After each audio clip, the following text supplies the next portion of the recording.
students, we'll go with the next part of this model. We have seen in the previous videos the radius of curvature in Cartesian form. Now we are going to see the radius of curvature in polar form. So if the given curve is a polar curve, that is r is equals to f of theta, okay, then we need to find the radius of curvature by the given formula in this form, that is r square plus r1 square raised to 3 by 2 upon r square plus 2r1 square minus r into r2. Very important to be noted. Okay, so this is the formula to calculate the radius of curvature for the given polar curve, where now r1 is nothing but derivative of r with respect to theta. Okay, r2, here r2 I have written, it is the derivative of r with respect to theta twice. Okay, if you differentiate r1 once again with respect to theta, we'll get r2. Yes, so here to remember, here r square plus r1 square, after r it will be r1 square, okay, raised to 3 by 2. Next r square, here r1 square is there, take 2 times r1 here now, and minus r2. Okay, so remember very neatly the formula to be remembered. If you go wrong in the formula, everything will go wrong. Okay, so to start, we'll start with the problems. The first problem, find the radius of curvature for the curve r raised to n is equals to a raised to n into cos n theta. So you have been coming across such curves many times, right, which we have gone with angle between the radius vector and the tangent. We have seen with the slope of the tangent, okay, angle between the two curves, okay, angle of intersection. Everywhere we are coming such curves across, right? So whenever you get a polar curve, now we are already familiar that we have to take log on both sides, right? So this is what the repetition, but slight change will be taking place here. Okay, so we'll see what is that slight changing. So taking log on both sides, so this becomes log r raised to n is equals to log of a raised to n into cos n theta. This becomes log a into b, that is log a plus log b. Okay, log a raised to m can be written as m log a. Log a raised to m is written as m log a plus log of cos n theta. Mark this as equation number 2. Similarly, now we are differentiating both sides with respect to theta. Okay, this will become n is constant, derivative of log r is 1 by r into dr by d theta. N is constant, log a derivative, here n you keep it as it is since it is into, okay, and log a is constant means log a is also constant, so its derivative is 0. Actually n also is acting as a constant, the whole thing we can directly write it as 0 here. Okay, log u derivative is 1 by u into differentiation of u. What is the differentiation of u? It is minus n sin n theta. Already I have told you all, derivative of cos ax is what? Minus a sin ax.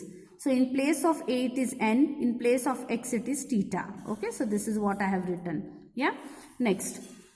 Now so far this n, when this n into 0 was getting vanished, we will remain with n into 1 by r dr by d theta equals to minus n into sin n theta upon cos n theta. Now we are cancelling n here. Okay, what was the next step you were writing? You were writing 1 by r into dr by d theta. Now we are not going to write here. What exactly we are doing? We are finding the radius of curvature, right? So to find the radius of curvature, what all we had required? We are required with r1 and r2, right? So to get r1, I am doing these all things, okay? Please don't go to substitute this as phi now, cot phi. So 1 by r you keep it as it is and dr by d theta you write it as r1, okay? So minus n has got cancelled here, minus as it is, sine by cos, angles are same, then only we can write, okay? Sine by cos is what? Tan n theta. So r1, shift this r this side, so r1 is equals to minus r into tan n theta. Okay, so have you got r1? Now we have to find what? r2. So to find r2, again I have to differentiate equation number 3 with respect to theta. So what is the derivative of r1? It will be r2. Okay, here r is a function of theta, tan n theta is also a function of theta here. Okay, what is the sign between them? Into. This minus sign you keep it outside and open a bracket and start applying u into v rule to get R2. Okay, so observe there how I am applying. Yeah, so I have written R2. Okay, I have written R2 because derivative of R1 is R2 equals to minus, and I have kept it outside, and I have started to apply what? U into V rule. Okay, how we are applying U into V rule? Here R is going to remain as it is. Derivative of tan n theta is n sec square n theta. Okay, plus tan n theta as it is, derivative of R is R1. Okay, so we are writing this here. So this becomes derivative of tan n theta with respect to theta is how much? It is minus, here it is n sec square n theta. In differentiation, whatever the coefficient is there with this variable, that must be multiplied. Okay, in differentiation. For integration, we have to divide. Okay, here r into n sec square n theta plus tan n theta as it is, derivative of r is R1. So try to simplify this by substituting R1. What we have got? R1 minus r tan n theta, right? So now simplify. N r sec square n theta as it is, plus into minus is minus r. Tan n theta into tan n theta is tan square n theta. Multiply this minus sign to both of the terms. So minus n r sec square n theta minus into minus, it is plus r into tan square n theta. So instead of writing first negative and then positive, first I'll write positive term and then negative term. I am shuffling, I am not shifting, just understand. Shifting means we have to shift the terms. Shuffling means first writing this and then writing this. Okay, so signs will not change. Have you got R2 now? Yes. Now consider the radius of curvature in polar form. So r square plus r1 square raised to 3 by 2 upon r square plus 2r1 square minus r into r2. R square as it is plus, what is r1? Minus r tan n theta the whole square, whole raised to 3 by 2. R square as it is, 2 as it is, r1 we are having minus r into tan n theta the whole square. Minus r as it is, r2 is what we have got over here, substitute. Okay. So minus the square it is plus r square tan square n theta raised to 3 by 2. Do not cancel this 2 and this 2, this 2 and this 2 because plus sign is there. Expression it is. So you cannot cancel the powers. Okay. Here r square as it is plus into, now here minus r tan n theta the whole square will become minus, will be plus now r square tan square n theta 2r. Multiply this r inside, so you will get minus r into r tan square theta, it will become minus r square tan square n theta. Minus into minus, it is plus n r square sec square n theta.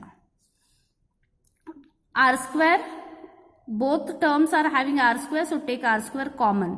Whenever you are taking r square outside the bracket of the power raised to 3 by 2, that time r square will come with the power raised to 3 by 2. Do not forget that. Many students do mistake over here. Okay. Take r square raised to 3 by 2 outside. Remains what? 1 plus tan square n theta. This r square you keep it as it is. 2r square tan square n theta minus r square tan square n theta. Are they same? Yes. So 2 times and here 1 time means it will become 1 time r square tan square n theta. And this quantity will remain as it is. Now this 2 and this 2 can be cancelled. Yes, single term it is, powers can get cancelled and remain with r cube. 1 plus tan square n theta is what? Sec square n theta raised to 3 by 2. Here I will take r square common between these two. When I take r square common, this becomes 1 plus tan square n theta plus n into r square sec square n theta. This power will get cancelled now, so cube n theta, sec cube n theta. R square as it is, 1 plus tan square n theta is sec square n theta, n into r square sec square n theta. So this comes out to be, I will take r square sec square n theta common between these two. I am remained with 1 plus n. 2 of the r's will get cancelled, 2 of the sec thetas will get cancelled. I am remained with r sec n theta upon 1 plus n, which I am having over here. Okay, I will try to eliminate this sec n theta. Okay, to eliminate this, I will consider my given curve. What is our given curve? R raised to n is equals to a raised to n cos n theta. Bringing this a raised to n down, so r raised to n upon a raised to n is cos n theta. But what I want? Sec n theta. So what is sec n theta? It is a raised to n upon r raised to n. Reciprocated. Substitute here. Okay. A raised to n is acting as a constant. So one below the other you write a raised to n upon 1 plus n. Shifting this term above or bringing this term down. Both are same. Okay. I have shifted the term. Bases are same. Powers get added or subtracted. So this becomes power here. It is 1 and minus n. If you shift this down, it will be what? R raised to plus 1 will become minus 1. Plus n minus n will become plus n. Okay. Since this is a constant, rho is directly proportional, that is inversely proportional now. Inversely proportional to r raised to n minus 1. Okay. Where what? Here a raised to n upon 1 plus n is a constant. Okay. Is it clear? So like this way we are finding the radius of curvature for the polar curve. Thank you.